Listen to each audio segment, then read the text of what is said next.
Lavell, how are you? Hi, Rachel. How are you? Oh, great. Just what I wanted to ask, when you're joining something that is a sequel that is, so many years later, what for you was the one thing that you were the most excited about to see come to life with Happy Gilmore too? I mean, just basically another Adam Sandler movie. I think that's just exciting in itself and being a part of it. I mean, Happy Gilmore, it was my second favorite Adam Sandler film because, Wedding Singer is my number one. So Happy Gilmore was number two, of course. And Billy Madison's in there with an honorable mention because it was his favorite. And it was funny. It was funny. So, I mean, that right there was pretty much the epitome of what I thought it was. It was exciting, just the whole thing. Yeah, when you get to be part of the legacy in a way that I really like how this movie did a lot of characters who couldn't come back. They just kind of honored them in their own way. And I think that was a really nice touch, whether Oh, it's yeah. someone just couldn't come back or they passed on or whatever it was. How was it to, continue Chubbs's legacy and get to be that force in a movie like this? Oh man, I mean, just being a part of this whole storyline is an honor. Like Carl Weathers is a great actor, great guy. I mean, of course, Rocky fame. I mean, so I love him in Action Jackson. You know, You're right. Well, we were talking about Carl Weathers, which it is, very cool to see that character still alive in it. Was there anything that you wanted to incorporate from Chubbs as a character into your character and make sure that that kind of parental lineage came to life? well, I think the way they wrote it, I mean, once you watch the film, me giving, that he was my father and I had took a loss that they didn't know about. Like he had to have a family. So I think, it says it all in the movie.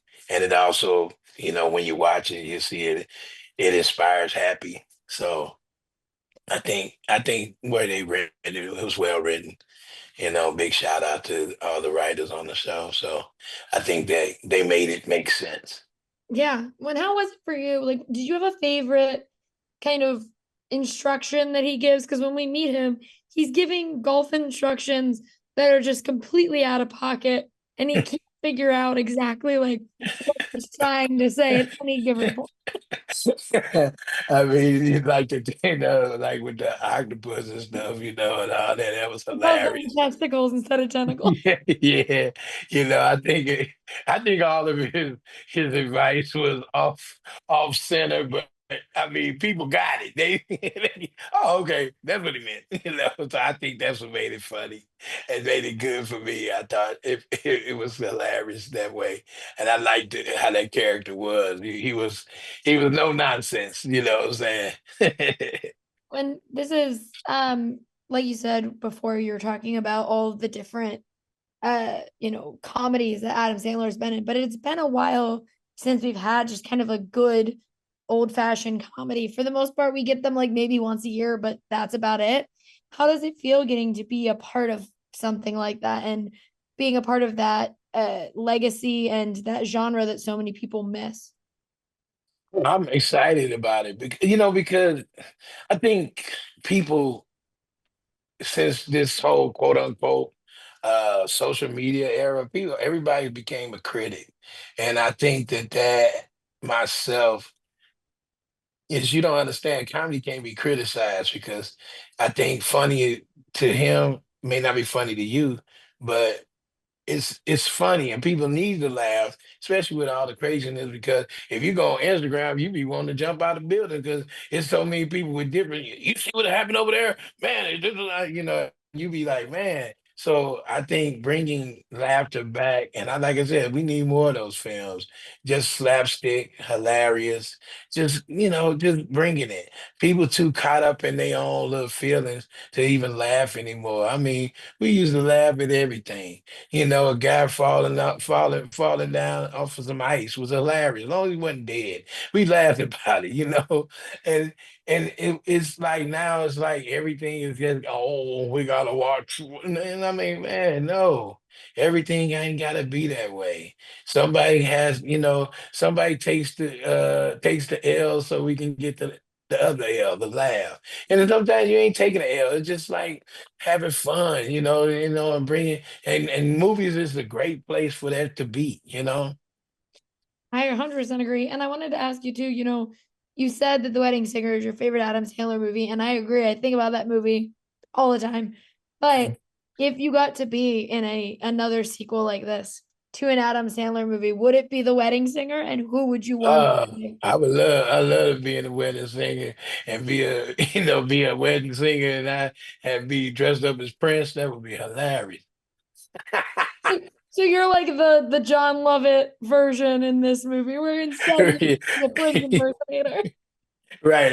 I'm all Prince, nothing but Prince, you know. Oh no, so you're what's it, George? Right, right. Like everything I do is just like in purple. It's just like I'm wearing the little pants with the booty cut out and hey, cover up. Just you're awful tall to be Prince. Hey, that's all right.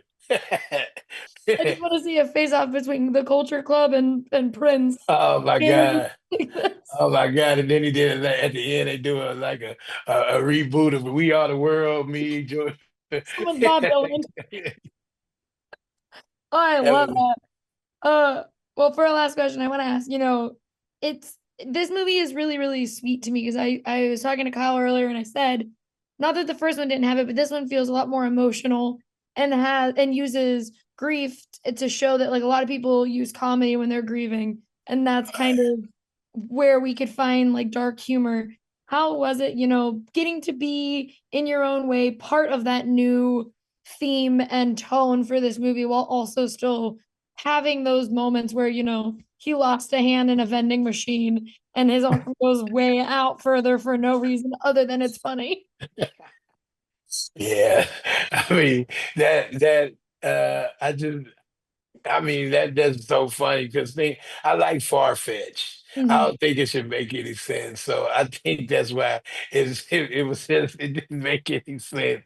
Like you said, how it looked so crazy. And when people see it, they gonna laugh because they're like, man, who was the doctor? Did he do it himself? So I think that's what makes it funny. Yeah, that makes it great. I think all that's so funny. And I tried to come up with every move I can make with it. So it was just a great time. It looked like a hawk hand. Yeah, it's like wooden. So how is he getting things out of the vending machine Well, with the that's wooden hand? that's the story behind it. You had to listen to that part. The wooden hand just swatting things out of the vending machine. Right. Right, he might got another prosthetic. He can move the finger a little bit. Well, I love this movie. I'm very happy to have another Adam Sandler movie like this back again. So thank you for talking with me today. I really appreciate it, and I can't wait for when I'll get to see it. Thank you for having me. Appreciate you. Thank you. Have a great one. Hi, Kyle. How are you? I'm good. How are you doing, Rachel? I'm doing great. So to start, I wanted to ask, with not that the first Happy Gilmore didn't have a lot of heart, but I feel like this one has a deeper, darker kind of emotional through line throughout it that makes the comedic moments a little bit even funnier because you know what Happy's going through on the back end. How was it getting to marry those two together and get to use that kind of grief as a comedic outlet for Happy throughout the movie? I mean, that's a great question. I think that was the balancing act that we were trying to figure out throughout the creation of this film. And I think that the balancing act itself was what really attracted me to this movie. Um, and knowing Sandler's tone of early, and knowing Sandler's tone of late, and knowing his tone when he works with other dramatic filmmakers, like there's I really knew that this was that he can do this. There's not a lot of performers that can handle this balancing act. It's it's really challenging, um, but you have to trust the absurd. You have to trust the heart. You have to trust the sadness, but balance it hard with happiness, you know? And I think that was part of what was exhilarating about making this is it added another layer of like, okay, not only is it a sequel of 30 years, but we're going to try and pull off this balancing act. Yeah, Um, well, Sandler, yeah. I always think of him in Reign Over Me, when everyone, or even Punch Drunk Love, but like those two movies are not the Sandler that people think of when they instantly think of him. And so it was nice to see glimpses of that throughout that, where he's still doing the Happy Gilmore and he's still being that comedic Adam Sandler people know, but he also gets to show that he is a little bit more of like a dramatic actor. People keep thinking he's just a one-trick pony when he's not.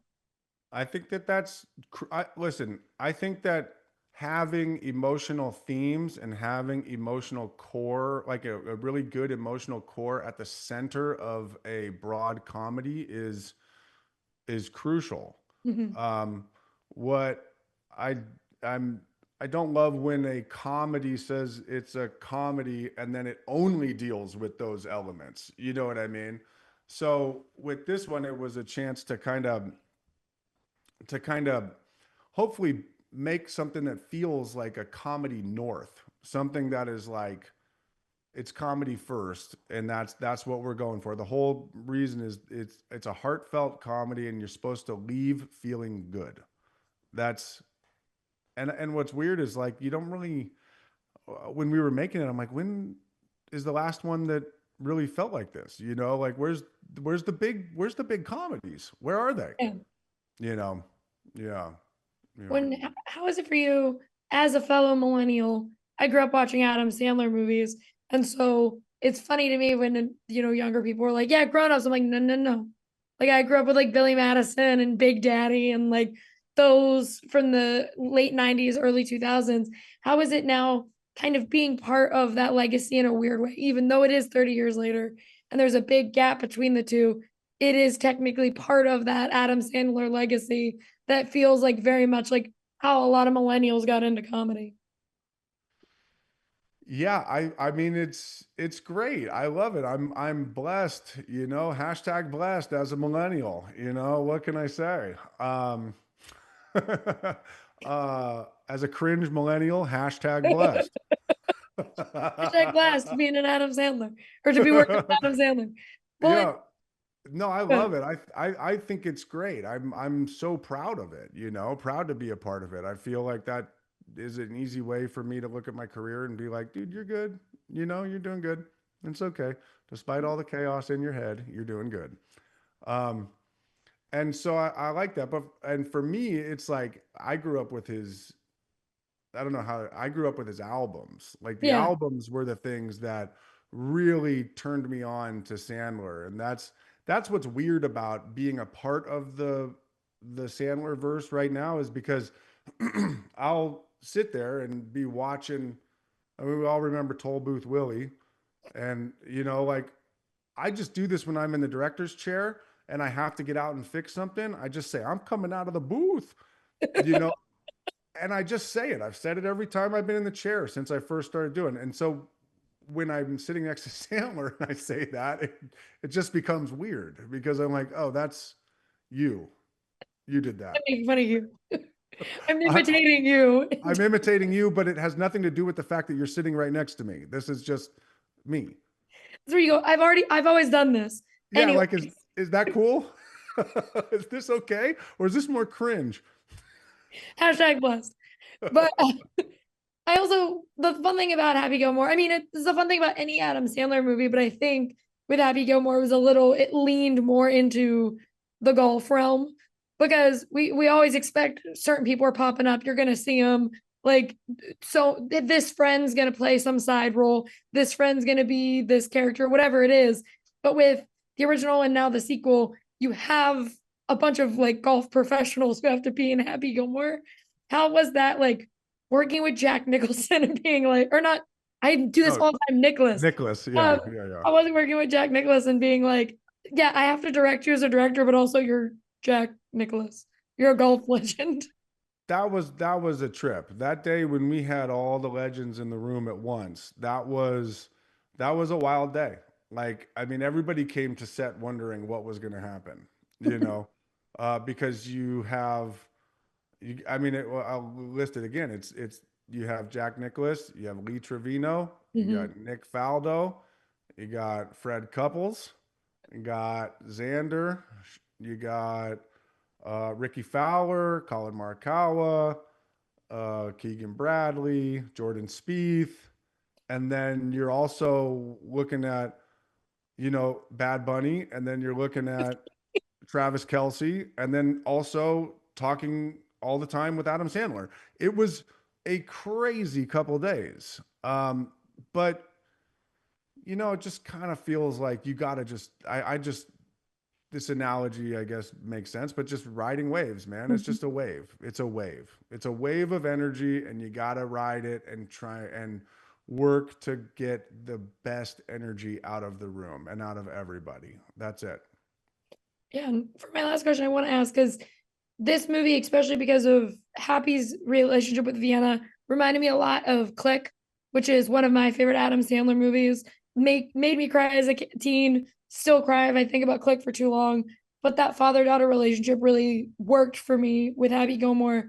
How was it getting to work with both Adam and Vienna and work on that storyline and make it, or not Vienna, Sunny, and work on that relationship between Happy and Vienna and make it as real to the story as possible while also working with a father and daughter trying to figure out their dynamic as actors. I love it because, you know, once you like, once you tap into it, there's chemistry there that's unbridled. You Mhm. know, it's there. So you don't have to be like, well, if he was your dad, you might feel like this. You can kind of just, It's you know, there. yeah, you can kind of get there, and I think that that's really cool. That's a cool thing that he's got, that happened from the casting. Um, and I just enjoyed it. I think they're both lovable people, wonderful people, and great hard workers. And so I'm glad it resonated because I really take pride in the family elements of this movie. I think that that's one of the, you know, the new threads that is the heart. And we Mhm. worked really hard on making all the boys like good and Vienna really good and everything feeling real. Um, but yeah, I love Sonny and Adam. Gosh, they're great together because yeah, they're great. They're great. This I loved this because, like you said earlier, I missed those big action Jesus, those big comedy movies because it's what I grew up on, and for years it feels like it's been like maybe one a year, and we used to have a new one every month. So Yeah. I'd be really happy to see Happy Gilmore again. So thank you so much for talking with me today. I really appreciate it. Oh, thank you. Thank you for the love. I appreciate it, All right. Rachel. Have a great All right. one. Cool. You too.